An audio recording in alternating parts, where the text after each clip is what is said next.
Assalamualaikum warahmatullahi wabarakatuh. Alhamdulillah, wassalatu wassalamu ala rasulillah wa ala alihi wa ashabihi wa man walah. Allahumma subhanaka la ilma lana illa ma 'allamtana wa 'allimna ma yanfa'una wa zidna ilman. Allahumma rabbana atina fid dunya hasanah wa fil akhirati hasanah wa qina adzabannar. Amin. Bapak sekalian dimuliakan oleh Allah Subhanahu wa taala. Alhamdulillah kita dapat bertemu kembali di dalam majelis taklim kita. Mudah-mudahan Allah taala menjaga istiqomah kita dan menjadikan thalabul ilmi ini sebagai wasilah Allah menambahkan hidayah untuk kita. Dan juga tentunya agar menjadi wasilah kita mendapatkan keberkahan dari Allah Subhanahu wa taala. Amin ya rabbal alamin. Hari ini tema kita masih tentang bab jenazah ya, bab al-janaiz, kitabul janaiz, hadis ke-650. Bismillahirrahmanirrahim. An Anas radhiyallahu anhu marru bi janazatin fa asnau 'alaiha khairan. Faqala Nabi sallallahu alaihi wasallam wajabat. Summa marru bi ukhra fa asnau 'alaiha syarran. Faqala wajabat. Faqala Umar bin Khattab radhiyallahu anhu ma wajabat. Qala hadza asnaytum alaihi khairan fawajabat lahul jannah wa hadza asnaytum alaihi syarran fawajabat lahun nar. Antum syuhada'ullahi fil ardi. Dari sahabat mulia Anas bin Malik radhiyallahu taala anhu bahwasanya mereka pernah ya melewati di hadapan mereka itu jenazah. Marubi janazatin fa asnau 'alaiha khairan. Lantas orang-orang mengatakan dia orang baik, dia orang baik. Jadi ketika ada jenazah lewat, itu orang-orang sering ngobrol, oh main bager itu, eta mah jelema bager, soleh. Secara alami, tapi pengakuannya bukan apakah dia ahli khair, oh ahli khair, ahli khair. Karena kita tidak tahu juga ketika kita menyalahkan betul nggak ada orang baik, kita tidak pernah menyaksikan kehidupannya. Atau sebagian orang ada yang tidak tahu tentang riwayatnya. Nah yang dimaksud hadis ini mah secara alami, apa adanya. Jadi jenazah lewat, orang-orang lagi pada ngobrol biasa gitu, pada ngobrol, huwa akhlul khair, orang baik dia, disaksikan kebaikannya tuh. Makanya iman itu dan kebaikan itu penting disaksikan oleh orang-orang beriman. Ayatnya apa? A'udzubillahi minasyaitonir rajim. Wa qul i'malu fasayarallahu 'amalakum wa rasuluhu wal mu'minun. Beramal baiklah kalian karena Allah melihat kalian, Rasul melihat kalian, dan orang-orang beriman juga melihat kalian. Artinya apa? Artinya amal baik kita dipersaksikan oleh orang-orang beriman karena suatu saat nanti persaksian mereka bermanfaat buat kita. Itulah pentingnya kehidupan berjamaah. Jadi yang soleh ketahuan, yang tidak soleh ketahuan. Yang penting tidak ada dalam hati kita niat memamerkan kesolehan. Tapi orang lain menyaksikan kesolehan kita, justru itu saksi buat kita. Saksi. Kita ada di masjid, yang lain kan bersaksi. Ketika kita meninggal bahwa kita ini orang baik. Nah itu ketika ada jenazah lewat, orang-orang pada silih berbisik bahwa dia adalah orang baik. Maka Rasul mengatakan wajabat, oh pasti. Kata Rasul pasti wajabat. Summa maru bi ukhra fa asna 'alaiha syarran. Lalu ada jenazah lain. Dan orang-orang pada berbisik, pada ngomong gitu. Wah, syarran, dia orang buruk. Orang tidak baik, tidak soleh. Rasul lalu berkata lagi, wajabat. Oh, pasti. Faqala Umar bin Khattab penasaran, ya Rasulullah, ma wajabat? Apa yang pasti ya Rasulullah? Apanya yang pasti? Lalu beliau bersabda, hadza asnaitum alaihi khairan. Kalian menyebut-nyebut orang ini baik, maka pasti dia masuk surga. Itu pasti itu maksudnya adalah pasti masuk surga. Wajabat lahul jannah. Wa hadza asnaitum alaihi syarran. Dan yang jenazah lain lagi, kalian pada berbicara bahwa dia orang buruk. Wajabat, maka dia pun pasti masuk neraka. Antum syuhada'ullah fil ard. kalian adalah saksi-saksi Allah di muka bumi. Jadi orang beriman, meskipun penjelasan ulama ada yang mengatakan yang dimaksud itu adalah para sahabat, kalian wahai sahabat-sahabatku adalah saksi-saksi Allah di muka bumi. Tetapi kata para ulama yang lain termasuk Syekhul Islam Ibnu Taimiyah mengatakan bahwa itu tidak hanya terbatas pada sahabat, tapi pada semua orang beriman. Ya, berdasarkan ayat di dalam surat Al-Baqarah kalau tidak salah, koreksi kalau letaknya keliru, bahwa wa antum syuhada wa ja'alakum ummatan wasatan dan seterusnya, kemudian wa antum syuhada. Bahwasanya orang beriman itu penengah bagi manusia, sekalian manusia. Bukan hanya penengah, bukan hanya wasaton, tetapi juga sebagai umat yang menjadi saksi bagi yang lain-lainnya. Jadi orang beriman itu adalah saksi-saksi Allah di muka bumi, syuhada Allah. Penting banget punya sahabat orang beriman sebanyak-banyaknya agar mereka jadi saksi buat kita. Ya. Sebagaimana ayat yang tadi saya kutip di awal pembukaan tadi, beramallah kalian karena Allah melihat kalian, karena Rasul melihat kalian, dan orang-orang beriman juga melihat kalian. Antum syuhadaullahi fil ardi, kalian adalah saksi-saksi Allah di muka bumi. Wa an Umar radhiyallahu anhu, dari Umar bin Khattab radhiyallahu taala anhu, hadis berikutnya 651. Qala Nabi sallallahu ayyuma muslimin, siapapun seorang muslim, syahidalahu arba'atun bi khairin, ada 4 orang yang menyaksikan kebaikannya, kesalehannya, keimanannya dan seterusnya, adkhalahullahu jannata, maka Allah akan memasukkannya ke dalam surga. Jadi kita perlu bersaksi agar kita disaksikan sebagai orang beriman, orang baik. Fakulna wa salasatun, gimana kalau 3 orang? Qala wa salasatun, 3 orang pun sama. Fakulna wasnani, gimana kalau 2 orang saja yang menyaksikan kita orang baiknya? Faqala wasnani, 2 orang pun bisa. Summa lam nas'alhu anil wahid, lalu kami tidak menanyakan kepada Rasulullah SAW, kata Umar, kalau 1 orang. Jadi untuk 1 orang masih tanda tanya. Kesolehan kita, kebaikan kita, kalau disaksikan oleh 2 orang, 3 orang, 4 orang, atau bahkan seterusnya lebih banyak, maka itu akan menyebabkan kita, karena kesaksian orang-orang beriman di sekitar kita, adkhalahullahu jannah, Allah akan memasukkan kita pasti ke dalam surganya. Jadi ini sekali lagi memberikan faidah ilmu bagi kita bahwa kesolehan dan keimanan kita disaksikan oleh orang-orang sekitar itu penting adanya.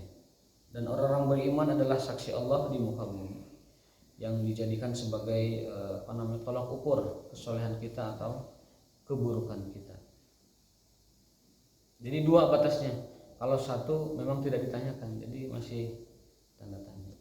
Kalau yang itu yang sebelum nyolatin jenazah, itu ada dalilnya? Itu nggak ada dalilnya. Tetapi mungkin itu cara memberi kesaksian kepada orang beriman. Untuk mendapatkan ini tadi ya. Untuk mendapatkan tadi. Kalau dulu zaman Rasul kan alami, ada jenazah lewat, orang-orang pada ngomong, oh orang baik dia mah, soleh dia mah. Nah kata Rasul, wajabat dia, maka wajib baginya surga. Tapi kalau sebelum selanjutnya saya tanya seperti itu, kadang menjawabnya juga ya baik saja, karena kita nggak tahu, padahal kita mempersaksikan orang yang kita tidak tahu, itu juga masalah. Kan kesaksian itu harus jujur. Kesaksian itu harus benar-benar fakta. Kita hidup dengan dia, melihat dia, mendengar dia, tentang dia. Lalu kita mempersaksikan, karena kesaksian kita di hadapan Allah. Kalau kita tidak jujur, Allah tahu. Ini nawadul ini. Menyaksikan keburukan padahal tidak, menyaksikan kebaikan padahal tidak. Nah ditanya ketika mau sholat, tidak semua orang bisa menjawab misalkan iya padahal memang tidak nyata seperti itu. Dan ada keterpaksaan karena ditanya oleh imamnya, gimana dia ahli khair, padahal mah koruptor misalkan, padahal mah penjahat dan lain sebagainya. Tapi kalau ditanya imam pasti khair wae. Ya, khair pasti khair.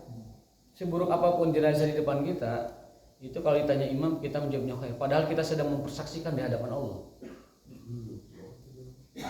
Nah makanya alaminya seperti ini alaminya.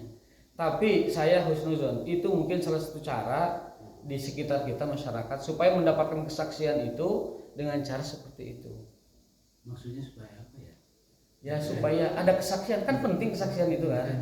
Kan bahasa disebut kalau 4 orang bersaksi. Kesaksian kan penting. Nah, cara mendapatkan kesaksian itu ada yang alami, ada yang ditanyakan. Enggak, gitu. maksudnya ketika jenazah disebut. Iya. Ini orang baik kita kan nggak tahu. Iya makanya. Sebaiknya diam lah ya. Ya. Ya, itulah yang dipertanyakan tadi, gimana kita. Kita pernah gitu. ngomong. Ya, kita tidak tahu. Kan biasanya kompak, baik. Iya, padahal tidak semua tahu kan, dan tidak tahu kadang. Ada jenazah dikirim dari tempat lain, sholat di sini. Kita nggak pernah tahu peri kehidupannya, dan kita tidak pernah tahu dia di mana posisi sholatnya. Posisi sholat itu bukan posisi sholat ini. Status dia terhadap sholat itu bagaimana, dengan bersolat berjamaah bagaimana, kita tidak tahu. Padahal sholat itu patokan. Imam Ahmad mengatakan orang utara sholat ulah disolatkeun. Cek Imam Ahmad. Nah itu apa namanya? Dan kita harus mensaksikan itu. Gimana coba kalau gitu? Kalau kita tahu orang itu jarang nggak suka sholat. Oh, Ya makanya itulah kesulitannya kalau dipersaksikan seperti itu.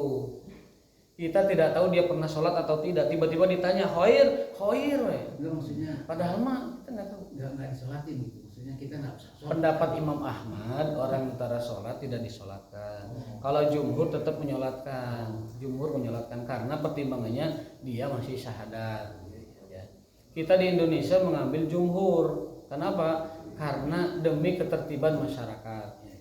Kita ngambil pendapat mayoritas para ulama menyolatkan meskipun dia tidak sholat selama bersyahadat. Tapi mazhab Ahmad bin Hambal berpendapat tidak ada sholat bagi orang utara sholat. Kalau yang Punya hutang mah ditanya saja. Apakah ada di antara kalian masih ikatan hutang? Masih. Rasul diam dulu, nggak nyolatin. Tapi pada akhirnya menyolatkan. Pada akhirnya menyolatkan karena ada orang menjamin. Biar saya menjamin hutangnya. Belum dilunasi, tapi sudah ada janji disolatkan. Jadi setidaknya ada orang yang bertanggung jawab status hutang itu pada siapa sekarang. Apakah itu ahli waris? Meskipun tidak dibayar hari itu, tapi ahli waris sudah mengiyakan. kalau tahu itu orang itu ya hutangnya di mana-mana misalnya. Iya. Terus dia meninggal. Bagaimana itu disolatkan? kan ahli warisnya ada yang menjamin. Ya ahli warisnya yang harus melunasi itu. Bukan melunasi, menjamin di hari itu. Kan melunasi belum tentu ada uangnya. Dia buat pakai itu win anu. Tah gitu. Suka gitu. Rasul juga begitu. Jadi kata Rasulullah SAW, ini jenazah sedang kepanasan di alam kubur karena terlilit hutang, kan ada hutang. Kemudian Rasul bertanya, siapakah di antara kalian yang mau menjamin hutangnya ini? Tidak punya ahli waris. Ada sahabatnya yang biar saya menjaminnya Rasul. Sahabatnya bukan keluarganya. Maka kata Rasulullah SAW, al-an barida. Nah, sekarang sudah dingin tuh jenazahnya. Mari kita sholatkan. Jadi Rasulullah menyolatkan atas seorang jenazah yang terlilit hutang, tapi ada di antara kaum muslimin, meskipun bukan keluarganya, bukan ahli warisnya, yang menjamin status hutang itu beralih padanya. Dan belum dilunasi saat itu, tetapi sudah ada ucapan. Ini kata para ulama, ketika kita menyolatkan jenazah yang punya hutang, asal ada satu orang aja hutangnya alayya, menjadi tanggunganku. Kalau Itu maksudnya hutangnya itu banyak gitu, banyak. iya sekali pun, nggak ada hubungan banyak sedikit ya, Mas. Enggak, maksudnya gini, misal tanya keluarga itu kan nggak mampu lah kalau Ya. membayar misalnya berapa ratus juta. Oke, nggak mampu, tapi ada pengakuan itu hutang mereka. Ya ada hutangnya gitu. Iya, berarti itu ada pengakuan dia yang nanti akan membayarkan. Jadi hutang dia menjadi hutang dia gitu, hutang keluarga itu. Yang penting, Kalau yang menjaminnya tidak membayar. nah, membayarnya mah kemudian. Itu masalah dia nanti dengan Allah SWT dan dengan masyarakat sekitar. Yang penting ketika hari disolatkan itu ada yang menjamin bahwa hutangnya ada padaku, atau hutangnya menjadi bebanku, atau hutangnya menjadi tanggunganku. Yang penting ada yang bicara itu. Karena faktanya di zaman Nabi pun biar hutangnya jadi tanggunganku, itu kan tidak dibayar hari itu. Namun Nabi mensolatkan. Jadi Nabi mensolatkan orang Nabi tidak mensolatkan orang bayar yang punya hutang itu artinya Nabi menunggu terlebih dahulu sampai ada yang memastikan ini hutang jadi hutang siapa gitu. Janji politik. Jadi sudah ada komitmen bahwa itu adalah hutang saya. Yang penting itu baru Nabi SAW mensolatkan. Kalau tidak, maka jenazah itu akan tetap kepanasan di alam kuburnya sampai dibayarkan. Panas. Yang mungkin ini mah saya pernah ngeri gitu. Kalau hutangnya 1 juta, kemudian panas nanti muriang di kuburan. Lamun misalkan 1 miliar juga mau kaduruk betul-betul. Gitu ya. Dan lain sebagainya. Kalau hutangnya triliun-triliunan, apalagi ke negara, waduh, ntar enggak panasnya nggak hayab berada agak beda. Kalau paru ya koruptornya. Jadi segeralah gitu. Kalau setidaknya kalau kita nggak bisa bayar, ada wali waris yang mewarisi hutang itu. Kenapa laki-laki lebih banyak itu warisannya? Karena dia tuh mewarisi piutang dan hutangnya. Nanti yang bayar hutang kebanyakan hutang orang tua, siapa yang bayar kebanyakan? Laki-laki. Perempuan mah tidak akan sekuat tenaga ngumpulin uang bayar hutang, pasti laki-laki. Makanya kenapa ahli waris banyaknya laki-laki lebih banyak, 2 bagian perempuan itu karena dia mewarisi hutang juga gitu. Satu, yang kedua dia beban menafkahinya besar. Keluarga yang masih tersisa itu biasanya keluarga laki-laki yang menanggung semuanya. Selain juga hikmahnya itu misteri rahasia Allah kenapa laki-laki lebih banyak, karena dia sobah, karena dia adalah tulang punggung, karena dia adalah di atas perempuan memang kedudukannya ya, di dalam ayat juga darajah disebutkan ada tingkatan yang lebih tinggi memang laki-laki dari perempuan. Ala kulli hal ini hikmah ini adalah yang bisa kita ambil kenapa laki-laki mendapatkan lebih banyak porsinya dari perempuan. Tapi kalau dalam bab ini tentang ini khusus memang mereka selain mewarisi harta bendanya piutang gitu dan juga mewarisi hutangnya. Tidak ada hutang orang tua dibayar anak perempuan, jarang, langka. Anak laki-laki yang bayar. Tapi kalau bayar boleh kan anak perempuan? Ya boleh. Boleh siapa? Hutang itu kalau punya yang bayar orang nggak kenal nggak apa-apa. Kalau perjanjian ini bagaimana? Misalnya ini punya anak 3 misalnya, Ya. bapaknya itu kerjaannya nggak benar, hutang terus ini janji Pak nanti kalau ada terjadi sesuatu lah katanya. Kalau meninggal Ya meninggal tapi kan bahasanya sama bapaknya itu jadi kan nggak enak gitu kan. Nanti saya nggak Saya sampai haus jawab gitu. Saya tidak akan tanggung jawab karena bapak diingatkan nggak mau misalnya. Ya tetap ahli waris itu kan mengikat mas, mengikat. Jadi semacam mau tidak mau ahli waris itu pindah gitu, warisannya pindah, hutangnya pindah. Walaupun anak Pak, bapak jangan banyak menghutang. Kalau bapak punya hutang, saya tidak akan bayar. Nggak ngaruh itu, nggak ngaruh. Ngaruh perjanjian itu Nggak ngaruh, batal itu perjanjian. Tetap yang bayar ini. Batal dengan sendirinya. Ahli waris itu dia yang wajib Karena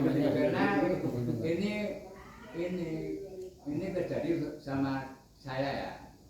Kakak saya itu sekarang kan istilahnya utang dia punya gaji, kalau dihitung-hitung secara untuk membiayai anak yang ketiga ini cukup gitu.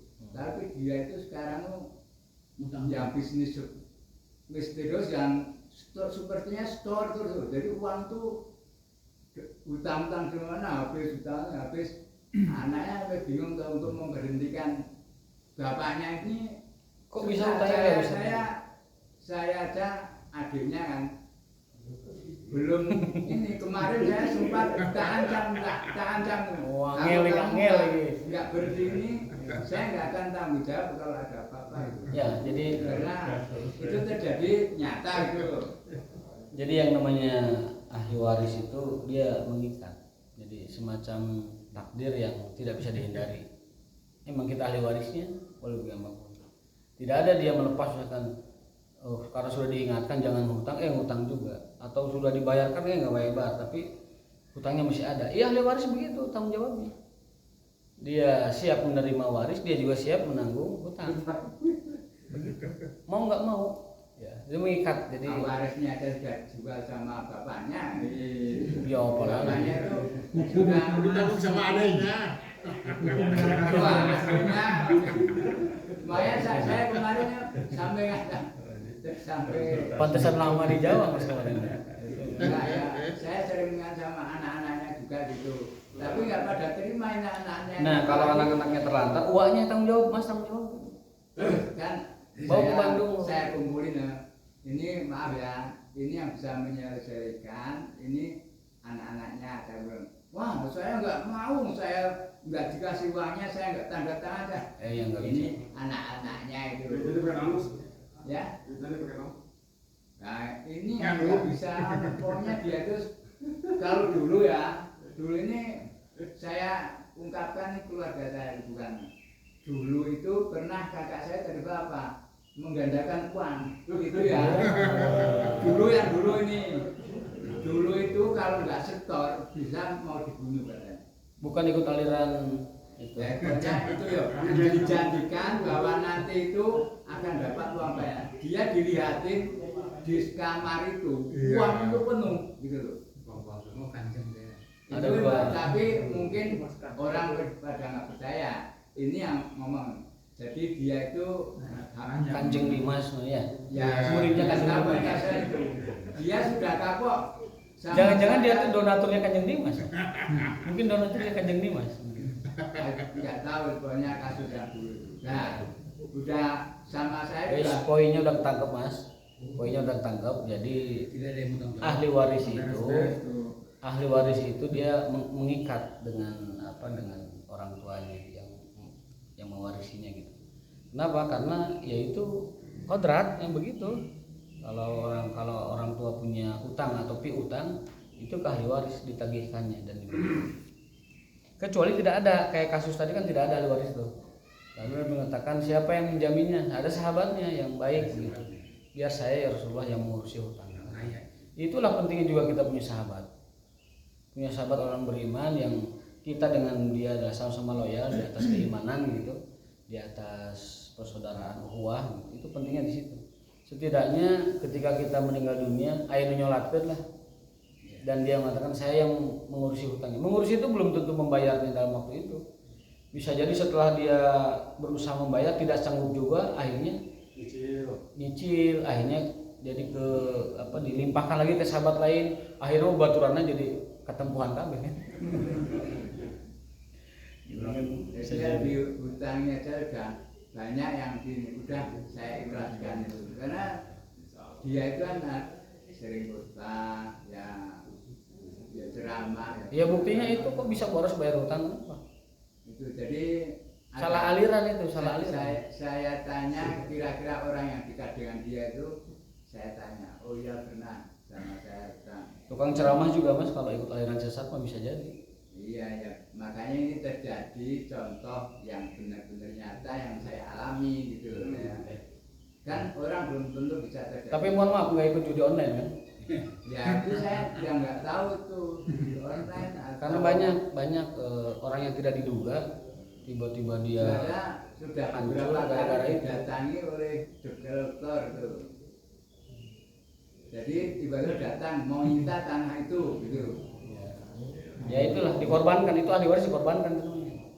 Itu namanya mengorbankan ahli waris. Tapi secara hukum tidak bisa menolak ahli waris juga. Itu kan utang bapak saya, nggak bisa ahli warisnya kok. Hukum negara juga mungkin begitu. Ya. Apalagi hukum Islam. Jadi ahli waris itu dia menerima baiknya, menerima juga buruknya. Ala kulli hal kita kembali ke laptop nih. Balik maning nang laptop nih. Jadi orang beriman itu jika dia dipersaksikan oleh orang beriman 4 orang, 3 orang, baik 2 orang juga bisa ya. Itu dia akan dimasukkan ke dalam surga. Adkhalahullahu al-jannata. Hadis sahih riwayat Bukhari. Ayyuma muslimin, siapapun muslimnya, syahidalahu arba'atun, disaksikan oleh 4 orang dengan kebaikan, maka Allah akan Allah memasukkannya ke dalam surga. Begitu juga 3 orang, begitu juga 2 orang. Ketika 1 orang itu tidak ditanyakan, seolah-olah di situ mungkin Rasulullah SAW tidak menegaskan ya tentang satu orang, karena kesaksian itu ya minimal 2 gitu kan. Kesaksian itu minimal 2. Namun ada juga para ulama berpendapat 1 pun sama katanya, karena bilangan itu meskipun 1 tidak ditanyakan, pada hakikatnya bilangan itu ujungnya 1 gitu. 4, 3, 2, 1 gitu. Jadi bukan masalah bilangannya, tetapi ada kesaksian orang beriman yang menyaksikan.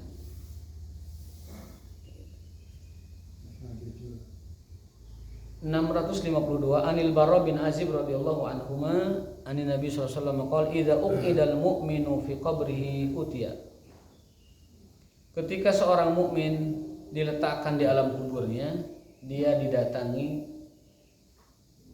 oleh malaikat. Summa syahida an la ilaha illallah wa anna Muhammadan Rasulullah.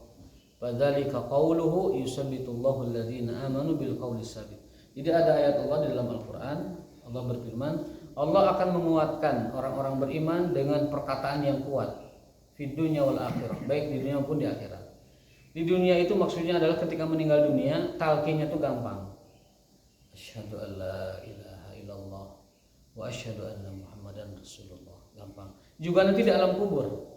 Ketika di alam kubur dia pun akan bersaksi asyhadu an la ilaha illallah wa anna Muhammadan Rasulullah. Jadi yang keduanya tidak pakai asyhadu lagi, cukup wa anna aja. Asyhadu an la ilaha illallah wa anna Muhammadan Rasulullah. Itu yang akan dikatakan oleh orang beriman ketika di alam kuburnya. Apakah bisa dicangkem? Bisa, tapi tidak menjamin.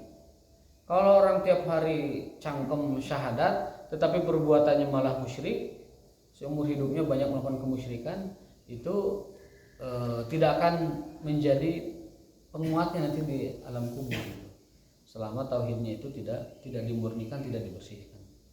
Tapi kalau orang beriman yang tauhidnya bersih, murni, tidak dicampur dengan kemusyrikan, walam yulbisu imanahum bizulmin, tidak mencampur aduk keimanan bizulmin dengan kemusyrikan.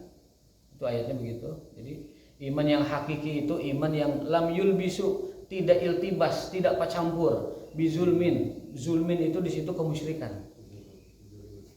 Jadi iman yang tidak bercampur dengan kemusyrikan, itulah iman yang disebut dengan iman yang hakiki, iman yang sebenarnya. Karena ada iman yang dicampur dengan kezaliman, zulmin di situ kemusyrikan. Apa dalil bahwa zulmun itu kemusyrikan di ayat itu?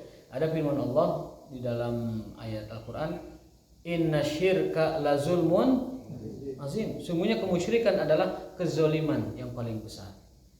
Artinya zalim di ayat ini itu adalah kemusyrikan. Orang-orang yang beriman kemudian diiltibas, dicampur dengan kezaliman dalam kurung kemusyrikan, maka dia tidak akan selamat. Harus bersih iman itu. Kalau amal mungkin adalah maksiat-maksiat, tapi kalau iman itu usahakan tidak ada yang mengaturnya. An Ibnu Umar radhiyallahu anhu maqala ittala an-nabi sallallahu alaihi wasallam ala ahli bait. Nabi sallallahu alaihi wasallam diberitahu oleh Allah ala ahli al-Khalib, tentang orang-orang sumur Badar. Sumur Badar itu ada sumur minum, ada sumur Qalib. Sumur Qalib itu adalah sumur di mana jenazah orang-orang musyrik yang mati di perang Badar dicemplungkan ke dinya. Jadi orang-orang kafir itu dikubur, diasupkan ke sumur. Di dalam sumur Qalib namanya. Faqala wajadtu ma wa'ada rabbukum haqqan. Kalian telah mendapati apa yang dijanjikan oleh Tuhan kalian nyata adanya. Kan Rasul mendakwahi mereka sebelum itu kan, dan menyampaikan tentang kematian juga hari akhirat dan seterusnya. Dan mereka terbunuh sekarang. Maka Rasul mengatakan kalian telah mendapatkan janji Tuhan kalian benar kan? Gitu. Artinya inilah hasil kemusyrikan kalian dan kalian mati di atasnya. Faqila lahu tad'u amwatan. Umar mengatakan, berkata, ya Rasulullah, apakah Anda menyeru jenazah? Apakah Anda berbicara dengan mayit? Faqala ma antum bi asma minhum. Kalian tidak dapat mendengar. Walakin la yujibun. Tapi aku kasih tahu, mereka tidak dapat menjawab. Jadi kadang-kadang atau bisa jadi mayit di kuburan itu mendengar ucapan orang hidup. Dengan hadis ini dan dengan ayat yang tadi kita bacakan, itu para ulama menyimpulkan bahwa mayit itu dapat mendengar dan kadang-kadang mendengar ucapan orang hidup. tetapi mereka tidak dapat menjawab. Artinya yang saya katakan, orang meninggal dunia itu di kuburan itu pasif. Pasif. Tidak akan mendengar orang yang hidup itu tidak akan mendengar mereka, tapi mereka mendengar kita. Makanya ulang ngerian kuburan. Ini karena jangan. Itu dia mendengar. Dan hadis lain yang pernah saya sampaikan sebelumnya, orang di kuburan itu tersakiti dengan tangisan keluarganya yang masih hidup. Innal mayyita la yu'azzabu bibukai ahlihi. Sesungguhnya mayit di kuburan tersakiti, merasa tidak nyaman, terusik dengan tangisan keluarganya yang masih hidup. Artinya apa? Artinya jangan terus menangisi mereka. Katakan lillahi ma akhadha wa lahu ma a'ta. Allah mengambil kepunyaannya dan Allah memberi yang dia inginkan. Faltasbir wal tahtasib, bersabarlah dan berharaplah pahala kesabaran dari Allah Subhanahu wa taala. Ada lagi doanya, ahsanallahu azaaka. Semoga Allah memberikan kebaikan pada kesedihan kalian. Wa ghafara dzanbaka, dan mengampuni dosa kalian. Wa a'dhama ajraka, memperbesar pahala kalian. Wa ghafara limayyitika, dan mengampuni, memaafkan jenazah kalian. Maksudnya yang meninggal itu. Itu doa Nabi SAW bagi orang yang bersedih. Ahsanallahu azza wa ghafara dzambaka wa 'azama ajrak wa ghafara limayyitik. Yang kedua, lillahi ma akhadha wa lahu ma a'ta wa kullun bi ajalin musamma faltasbir wa tahtasib. Allah mengambil kepunyaannya, Allah memberi sekehendaknya. Dan segala sesuatu telah ada catatannya. Bersabarlah dan berharaplah pahala kepada Allah Subhanahu wa taala. Itu yang diajarkan. Karena melihat ada perempuan atau ada orang-orang di situ yang menangis meraung-raung gitu. Nah, kata Nabi, mayit itu tersakiti dengan tangisan keluarganya. Kenapa? Karena dia mendengar. Ya, sekali lagi, mayit itu di alam kubur mendengar orang hidup, tetapi kita tidak bisa mendengarnya. Dan mereka tidak dapat menjawab. Mereka tidak dapat menjawab. Artinya mereka itu di sana pasif. Di sana itu pasif. Maka jangan pernah minta ke kuburan, karena mereka mendengar tapi tidak bisa berbuat apa-apa. Innaka la tusmi'ul mauta wa la tusmi'u du'a. Mereka tidak dapat mengabulkan doa, seruan, tidak juga dapat menjawab panggilan. Jadi hidup tapi pasif begitu. Hidup tapi pasif. Sampai berapa lama tuh? Di sini tidak dijelaskan. Tidak dijelaskan. Walakin la yujibun, mereka tidak dapat menjawab. Jadi salah sekali kalau ada orang minta ke kuburan, salah sekali, karena Allah sudah menyatakan, Rasul juga menyatakan ma antum bi asma minhum walakin la yujibun. Yang ke-654, An Aisyah radhiyallahu anha qalat inna ma qala an-nabi sallallahu alaihi wasallam innahum la ya'lamuna al-an annama kuntu aqulu haqq. Wa qad qala Allah ta'ala innaka la tusmi'ul mauta. Sungguhnya mereka mengetahui sekarang bahwa apa yang aku katakan, aku yang dakwahkan begitu, adalah sebuah kebenaran. Jadi orang-orang di alam kubur itu menyadari bahwa apa yang disampaikan oleh Rasulullah itu benar, tapi menyesalnya terlambat.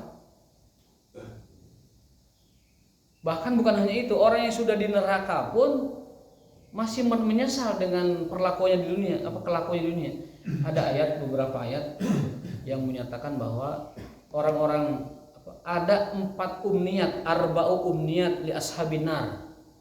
Ada 4 cita-cita, 4 impian, 4 keinginan, 4 kemauan penduduk neraka.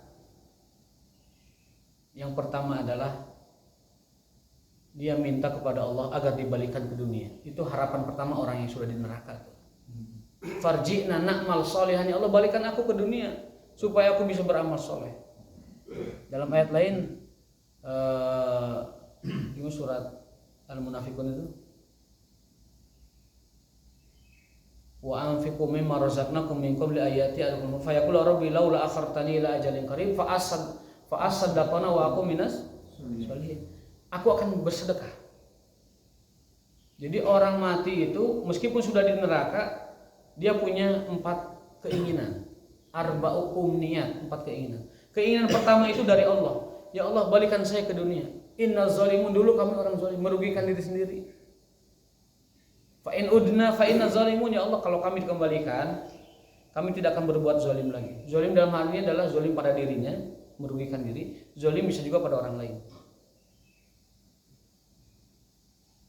Tidak Allah kabulkan permintaan itu. Akhirnya dia minta kepada malaikat Malik. Ya Malik, wanada ya Malik dalam Al-Quran. Dia mohon kepada malaikat Malik. Mintakan kepada Tuhanmu, matikan saja kami supaya tidak merasakan azab. Jadi penghuni neraka datang ke malaikat Malik, wanada ya Malik, wahai Malik, katakan pada Tuhanmu, liyak di alaina, matikan saja kami, nggak kuat di neraka ini, mendingan mati. Tuh orang-orang kafir di neraka minta mati, karena mati dengan diazab lebih berat diazab, mendingan mati saja. Malaikat Malik tidak menjawabnya. Tuhan sudah berkehendak, saya pun tidak bisa berbuat apa-apa. Akhirnya penghuni neraka ini apa? Mendatangi penjaga-penjagaan yang lain selain Malik. Neraka itu banyak penjaganya. Sakor aja ada 19 penjaganya. Alaiha tis'ata asyar. Sakor 19. Apa yang diminta oleh penghuni neraka ke penjaga-penjaga neraka itu? Yukhafif anna yawman minal azab, dalam ayatnya itu. Wahai penjaga neraka, mintalah pada Tuhan kalian ringankan azab walaupun sehari. Liyukhafif anna yawman minal azab. Wahai para penjaga neraka, tolong minta kepada Tuhan kalian ringankan azab kami sehari saja. Itu dipalire ke malaikat neraka teh. Oh, yang bisa. Ngeunah wae mah. Akhirnya mereka datang ke penghuni surga. Maksudnya meminta gitu, menyeru. An afidu alainal ma. Sok atulah nu di surga minta cai-cai atau saeutik mah. Minta cai, Pak. Afidu alainal ma. Apa jawaban ahli surga? Inna Allah harramahum 'alal kafirin. Sesungguhnya Allah haramkan air ini untuk orang-orang kafir seperti kalian. Oh, bayangkan. Jadi penghuni neraka punya 4 harapan. Satu, harapan pertama Allah balikan ke dunia, Allah tolak. Yang kedua, datang ke malaikat Malik supaya Allah membunuh saja mereka, mematikan mereka agar nggak kerasa azabnya, nggak dipilari, nggak diperhatikan. Lalu mereka datang ke penjaga neraka yang lain selain Malik, kan Malik pegalak pisan, Sugarman lain malah rada humanis gitu. Datang ke malaikat yang lain, khazanati jahannam, para penjaga jahanam, dimintai, wahai para penjaga jahanam, mintakan pada Tuhan kalian sehari saja, saya pengen istirahat di azab ini, sehari saja. Apa kata mereka? Tidak bisa, enak aja kamu ada rehatnya. Akhirnya mereka minta ke penduduk surga. Apa? Enggak minta apa-apa, tuh minta buah-buahan, tuh minta makanan, tidak minta segala macam. Afidu alinal ma, alungkeun eta cai nu eta alungkeun ka dieu. Eta aqua alungkeun ka dieu gitu. Jadi orang penghuni neraka itu akhirnya minta, udahlah cai-cai we lah bae lah ka dieu. Ke penghuni surga. Tapi penghuni surga tegas mengatakan, Innallaha harramahum 'alal kafirin. Allah telah haramkan air itu untuk orang-orang kafir. Wah, ngenes, Pak. Ngenes ka Allah minta supaya dibalikan tuh bisa, ka malaikat tuh bisa, ka penjaga jahanam tuh bisa, ka orang surga tuh bisa. Jadi kasar nama tuh bisa minta cai-cai acan. Itu yang lebih ngenesnya di situ. Jadi nggak ada yang menolong sama sekali. Mudah-mudahan kita mah tidak sampai amin ya rabbal alamin.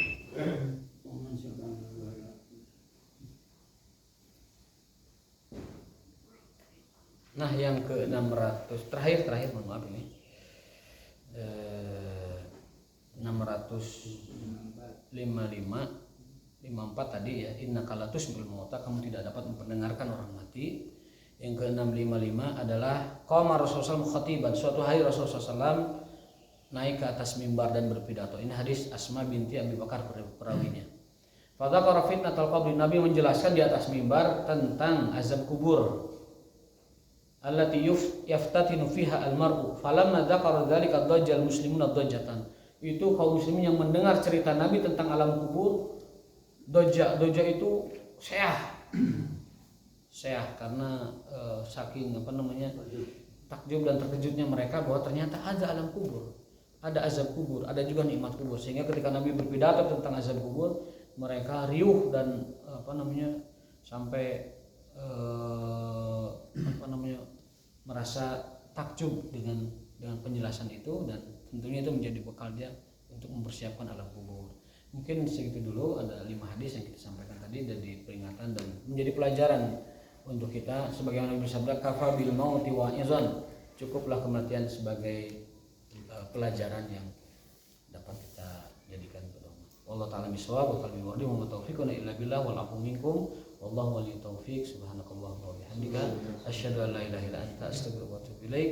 Wassalamualaikum warahmatullahi wabarakatuh.